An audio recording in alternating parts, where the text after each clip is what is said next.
NDA के खेमे से बने स्पीकर तो अखिलेश यादव ने ओम बिरला को यहां पर तंज ही कस दिया। जी हां, उम्मीद है हमारी आवाज उठाने देंगे, अखिलेश बोले। निष्कासन जैसी कार्यवाही दोबारा ना हो। जी हां, ओम बिरला के स्पीकर बनते ही यहां अखिलेश यादव समेत राहुल गांधी ने उन्हें बधाई के साथ तंज भी कस दिया है। चलिए खबर विस्तार से जानते हैं। तब तक आप हमारे चैनल टीसी न्यूज चैनल को लाइक एंड सब्सक्राइब करना ना भूलें।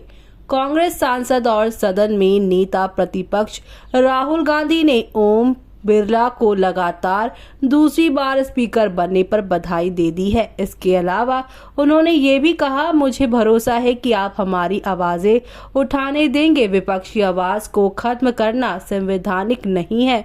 विपक्ष के नेता राहुल गांधी ने कहा, मैं आपको पूरे विपक्ष और इंडिया ब्लॉक की ओर से बधाई देना चाहता हूं।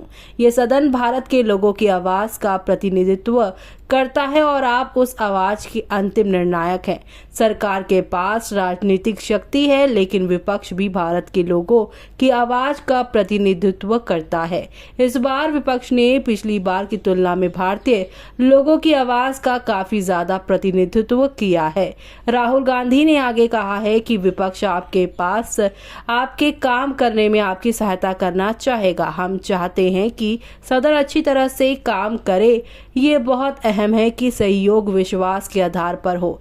ये बहुत अहम है कि विपक्ष की आवाज को इस सदन में प्रतिनिधित्व करने की अनुमति दी जाए। राहुल ने आगे कहा है कि हमें विश्वास है कि विपक्ष को बोलने की अनुमति देकर, हमें भारत के लोगों का प्रतिनिधित्व करने की अनुमति देकर आप भारत के संविधान की रक्षा करने का अपना कर्तव्य निभाएंगे। मैं एक बार फिर आपको और सदन के सभी सदस्यों को बधाई देना चाहता हूं जिन्होंने चुनाव जीता है। तो वहीं अखिलेश यादव ने स्पीकर ओम बिरला से मुखातिब होते हुए कहा कि जिस पद पर आप बैठे हैं इससे बहुत गौरवशाली परंपराएं जुड़ी हुई हैं और हम सब यही मानते हैं कि बिना भेदभाव के सदन आगे बढ़ेगा। आप लोकसभा अध्यक्ष के रूप में हर दल और सांसद को बराबरी का मौका और सम्मान देंगे। आपका अंकुश सत्ता पक्ष पर भी रहेगा। जी हां, समाजवादी पार्टी के मुखिया ने आगे कहा, निष्पक्ष इस महान पद की महान जिम्मेदारी है। आप लोकतांत्रिक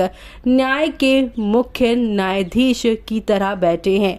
हम सबकी आपसे अपेक्षा है कि किसी भी जन प्रतिनिधि की आवाज दबाई ना जाए और ना ही निष्कासन जैसी कार्यवाही दोबारा सदन की गरिमा को ठेस पहुंचाए। उन्होंने ओम बिरला से आगे ये भी कहा कि आपका अंकुश विपक्ष पर तो रहता ही है, लेकिन आपका अंकुश सत्ता पक्ष पर भी रहे। आपके इशारे पर सदन चले, इसका उल्टा ना हो।